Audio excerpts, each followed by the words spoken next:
À le regarder aller à Ottawa et à le suivre sur les réseaux sociaux, on comprend que Gabriel Hardy aime beaucoup son job de député. Gabriel Hardy, bonjour. Ça va? Ça va bien? Comment ça se passe à Ottawa? Ça va très bien, ça va très On bien. sent ça dans vos publications, en tout cas. Bien, le parti me donne beaucoup de place, me font confiance. Je suis dans des gros dossiers, je suis notamment à l'éthique. Et là, on a le nouveau, la nouvelle commission ou le nouveau comité qui va partir sur les grands projets, un autre comité sur lequel je suis. Puis j'ai énormément de questions. Alors oui, ça va très bien. On se pose la question, on peut prendre la parole à Ottawa, mais Ottawa est éloigné de la réalité quotidienne que l'on a dans les circonscriptions. Comment vous réussissez à faire avancer concrètement des dossiers locaux dans une ambiance de parti national, avec des questions nationales? Les enjeux, c'est des enjeux nationaux pour la plupart, que ce soit l'accès à la propriété, que ce soit le coût de la nourriture. C'est toutes des choses que, oui, on vit en région, mais qui sont quand même vécues à travers le pays. Donc, pour moi, ces enjeux-là, je vais aller les prendre dans la région, je vais jaser avec les gens, je vais jaser avec les citoyens. C'est quoi que vous avez en tête, puis comment je peux le ramener? Donc, c'est pas rare que je me lève au Parlement puis que je vais clairement dire le nom d'un citoyen ou d'un organisme qui est dans la région. Puis là, je vais dire, bien, écoutez, moi, j'ai parlé à X, Y, Z. Voici la réalité. Qu'est-ce qu'on peut faire pour améliorer la situation? Vous jouez le jeu politique, puis c'est comme ça qu'il s'inscrit à Ottawa. Les gens de ont quelle besoin façon d'être vous avez représentés. l'impression que, concrètement, ça donne des résultats? La politique, c'est l'opinion publique. Puis ce qui est important, c'est que les gens sachent qu'on est là pour les représenter, puis qu'on les informe au maximum de, un, nos actions, deux, les enjeux, comment on les amène, puis trois, c'est quoi que le gouvernement, que moi je suis à l'opposition, mais c'est quoi que le gouvernement prend comme décision et de garder le gouvernement imputable de ses décisions. Donc, vous êtes dans une situation où c'est plus facile de prouver l'inaction du gouvernement que de démontrer qu'il y a des choses qui se sont déroulées dans le comté. Bien, depuis un an, l'inaction est assez grande pour être capable de le dire à tous les jours. Là. Mais ce qui est intéressant pour moi dans le travail, puis je le lis dans les commentaires, c'est quand les gens disent « faites quelque chose notre travail, c'est justement de se lever pour représenter la population et de soulever les enjeux et de garder le gouvernement imputable de ses décisions. On n'est pas au pouvoir, c'est aux libéraux de prendre les décisions. Ceci étant dit, eux vont savoir à chaque jour que les enjeux sont dans leur face puis qu'on les ramène. Et s'ils ne prennent pas action, ils savent qu'ils perdent la confiance de la population. Alors, notre rôle, c'est ça. Donc, aux 4 ans, il y a possibilité d'arriver et puis de démontrer que le gouvernement ne suit pas. Est-ce que c'est la même chose sur d'autres dossiers, comme par exemple au niveau du bar rayé? On sait que vous intervenez, il faut le dire, là, un dangereux prédateur dans le Saint-Laurent, le bar rayé pour toutes les autres espèces de poissons. Ça fait des années que ça dure, cette situation-là. Est-ce que concrètement, les gestes puis les représentations que vous faites, puis les posts, puis tout ça, les gens que vous rencontrez, avez-vous l'impression que concrètement, ça va finir par faire bouger les choses? Je pense que oui. Quand je suis allé rencontrer la ministre Thompson, là, juste avant le temps des fêtes, elle savait très bien j'étais qui, puis elle savait très bien pourquoi je venais m'asseoir avec elle. Elle m'a demandé justement, Gabriel, écoute, là, je le sais, t'es rendu où là-dedans? Envoie-moi tel document. Je lui ai envoyé, j'ai eu une réponse tout de suite. On a travaillé aussi avec le gouvernement du Québec à ramener l'enjeu.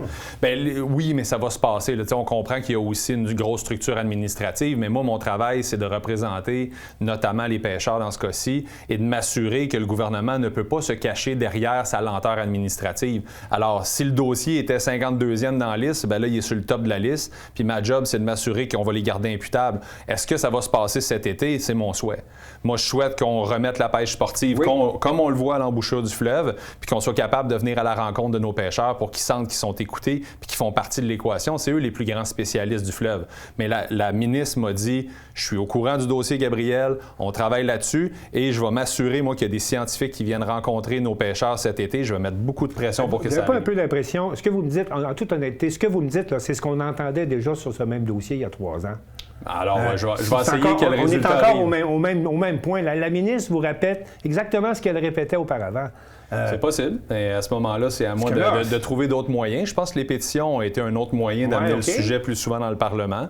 Ensuite de ça, il y a du travail qui est fait avant mon arrivée. Là. Ça fait même pas un an que je suis là. Oui, effectivement. Puis vous allez voir de plus en plus qu'on va vous radoter les mêmes réponses là, d'année en année. Et je vais trouver... Je vous le souhaite pas. Non, mais je vais trouver des moyens. Il y a une réalité là quand même que ça avance pas à Ottawa. Là. C'est possible, mais c'est ma job de trouver d'autres moyens pour faire avancer les dossiers. Comme je vous dis, dans le cas du bar rayé, envoyer une lettre puis d'attendre. Moi, je me suis levé 5 fois dans le Parlement pour en parler. Puis ils ont 1 mois pour y répondre. Fait qu'à un moment donné, s'il envoie tout le temps la même réponse, puis comme je vous ai dit tantôt, c'est de l'opinion. Mais s'il envoie tout le temps la même réponse, soyez assurés que les médias, à un moment donné, vont dire « Hey, les libéraux, ça vous tente-tu de travailler sur le dossier? Parce que ça fait 5 fois que vous répondez, votre appel est important pour nous. » Et là, je crois que l'opinion publique peut faire balancer la politique. Parlons d'immigration. Oui. un dossier. Ici, les gens d'affaires sont inquiets. Parce raison. que le gouvernement du Québec jongle avec les règles et avec les différents programmes. On parle entre autres du programme Expérience Québec, là, qui est le PEC, qui est important. Qu'est-ce que vous pouvez faire dans un dossier comme l'immigration? Parce que ça, c'est vraiment un secteur où les responsabilités sont partagées entre le Québec et Ottawa. Et là-dessus, vous avez une poigne là, comme député, même, parce que vous avez des cas de comté, des choses comme ça. Comment vous traitez le dossier présentement? Bien, à chaque fois qu'on a des appels au bureau, qu'on a des gens qui viennent nous rencontrer, bien, on va analyser chacun des dossiers. Il y en a, là, présentement. Oui, il y en a énormément. Puis on aide beaucoup. Donc, quand les gens viennent nous rencontrer, moi, j'ai une équipe exceptionnelle puis qui sait comment parler. Tu sais, Joe, notamment, quand il appelle au gouvernement, il sait comment présenter les dossiers, il sait comment parler avec les fonctionnaires, puis il fait avancer énormément de dossiers pour les gens de la région. Quand on dit faire avancer un dossier, ça veut dire quoi, par exemple? Bien, exemple, une personne, ça va faire 6 mois, 8 mois, 1 an qui n'a pas de nouvelles. Bien, nous, quand on appelle avec le bureau de député, quand Joe est capable de peser sur les bons boutons, mais peut-être qu'il était perdu, puis là, soudainement, il atteint le top de la file, et là, on a une réponse en dedans d'une semaine, 2 semaines. On a énormément de gens qui nous disent « Wow, depuis que vous êtes intervenu, mon dossier a énormément avancé. » Puis, bien, il faut mettre les fonctionnaires aussi devant le fait que, écoutez, c'est pas normal un délai de 8 mois, de 1 an, de 2 ans pour des travailleurs on a besoin dans nos régions. Donc ça, c'est un des côtés que le bureau d'un député peut faire des interventions rapides puis aider les citoyens puis aider les entreprises. Comment vous reliez ça? Parce que d'un côté, on a les entrepreneurs qui font savoir qu'ils ne veulent pas perdre leur main-d'œuvre. Oui. Puis l'autre, on a une politique nationale, des orientations nationales au Parti conservateur où on n'est pas particulièrement ouvert à l'immigration. En fait, il y a 2 choses. La première... C'est dur à concilier, ces 2 choses. Non, absolument pas, parce que d'un côté, on se rend bien compte que les libéraux, dans les dernières années, puis là, regardez bien la parenthèse que je vais faire, ont utilisé un programme existant pour ne pas respecter l'accord Canada-Québec, pour augmenter les seuils d'immigration et ne pas respecter la capacité d'intégration. Nous, les conservateurs, on est comme « Oups ». Vous avez vraiment bypassé le gouvernement québécois pour envahir puis mettre beaucoup de monde dans le secteur. Ça, nous, on trouve que c'est une grave erreur que vous avez faite d'utiliser le programme de mobilité internationale qui ne respecte pas l'accord Canada-Québec. Nous, déjà en partant, on veut redonner ça au Québec. Mais l'autre chose qui est importante pour les entreprises et les gens de comprendre, c'est que la proposition des conservateurs, c'est que toutes les régions en bas de 5,5 % de taux de chômage, donc les régions qui ont besoin de travailleurs, devraient continuer d'avoir accès à nos travailleurs étrangers temporaires pour permettre de la prévisibilité puis d'avoir une transition pour les entreprises qui est logique et donner le temps de rebalancer l'immigration en donnant le maximum de pouvoir au Québec. Mais ça, c'est important de comprendre, Martin. Bien, si on est au pouvoir à ce moment-là, les gens vont réaliser que, OK, le Parti conservateur comprend la réalité des régions. Mais là, vous êtes dans l'opposition. Oui. Comment vous vivez ça? De taper un mur comme ça lorsque vous vous levez en chambre, de constater que le gouvernement ne vous écoute pas. On peut dénoncer des années de temps qu'un gouvernement qui ne bouge pas, mais est-ce que vous n'avez pas l'impression que c'est le pouvoir que ça vous prendrait? C'est sûr que c'est le pouvoir que ça nous prendrait. De l'autre côté, on voit semaine après semaine les libéraux aller piger dans la plateforme conservatrice. Oui. Donc les idées... On vous dépasse sur la droite, souvent. On nous dépasse, puis on vient utiliser carrément nos idées. Alors, est-ce que ça, c'est une manière de faire avancer la politique? Certainement. On a tellement des bonnes idées que les libéraux s'en inspirent semaine après semaine, puis ils les mettent dans leur plateforme. Ceci étant dit, où est-ce que nous, on va arriver? C'est de dire, c'est bien beau faire des annonces. À un moment donné, ça prend des pelletés de terre. À un moment donné, ça prend des actions. Fait que, tu sais, tu peux annoncer ce que tu veux, mais de la même façon que je vous dis, c'est bien beau se lever en chambre, mais à un moment donné, il faut que ça bouge.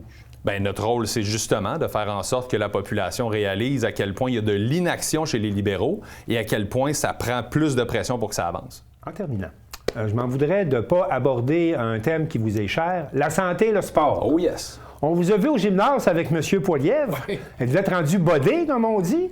Moi, le sport et l'activité physique, c'est un enjeu qui est essentiel. Puis Comment ça résonne chez vos collègues? Ça résonne très bien. Je pense que cette vidéo-là de Pierre qui vient s'entraîner puis qui met... Il fait un hug plein de sueur. Mais au-delà de l'image, je crois que la narrative qui était tout le long, oui, c'est une très bonne image, mais Pierre, c'est un gars qui a tout le temps été présenté comme un gars qui fait ses affaires par lui-même, qui n'est pas en équipe et tout ça, alors que dans le vidéo, ben, c'était la réalité de ce qu'on a vécu. Il s'est entraîné avec tout le monde, il a souri, les gros high-five puis les hugs, comme tu dis. Vous faites ça pour la TV ou bien vous faites ça chaque semaine pour vous entraîner? Non, Pierre s'entraîne à chaque semaine avec Tony Greco à Ottawa, que je connais bien, qui est le préparateur physique des Olympiques de Gatineau, un super bon Jack. OK, donc Pierre, il s'entraîne pour vrai, lui. Oui, puis il met l'activité physique de l'avant dans sa vie. Et moi, c'était ça le message que je trouvais qui était important d'amener. Dû à votre passé. Bien, dû à mon passé, mais aussi, je crois que c'est un enjeu national. On doit faire bouger notre population. Là, on est dans les Olympiques, là, on le voit, tout le monde regarde les médailles. Mais au-delà des médailles, ça prend de la santé préventive, ça prend des jeunes en santé, ça prend une population qui est santé physique, santé mentale, santé communautaire. L'activité physique est un enjeu qui doit revenir dans l'équation. Et c'est pas normal que la sédentarité gagne du terrain. Ça, vous allez le porter, terrain. cet enjeu-là. Ah, c'est oui. un peu votre cheval de bataille, si je comprends bien. C'est excessivement important. C'est excessivement Mais important. à Ottawa, vous allez en faire votre cheval de bataille. C'est un de mes chevals de bataille. L'économie est un de mes chevals de bataille aussi, mais l'activité physique et puis l'enjeu du sport, pour moi, est important. Il faut arrêter de mettre ça comme un loisir et il faut le mettre sur un axe important de santé préventive. Améliorer la santé, c'est sauver des milliards de dollars, c'est d'aider notre population autant au point de vue physique que mental. Puis c'est démocratiser aussi, puis c'était dans la vidéo, c'était ça. L'entraînement, c'est pas juste de bien paraître, c'est d'avoir du bonheur personnel puis de prendre soin de sa santé. Et cette vidéo-là, c'était un peu de ramener l'activité physique en politique. On vous sent toujours aussi passionné Oui. après cette première année ou presque, en politique. Au plaisir de vous rencontrer à nouveau. Ça va me faire plaisir. N'importe quand, je reviens vous voir. On a du fun ensemble. Merci.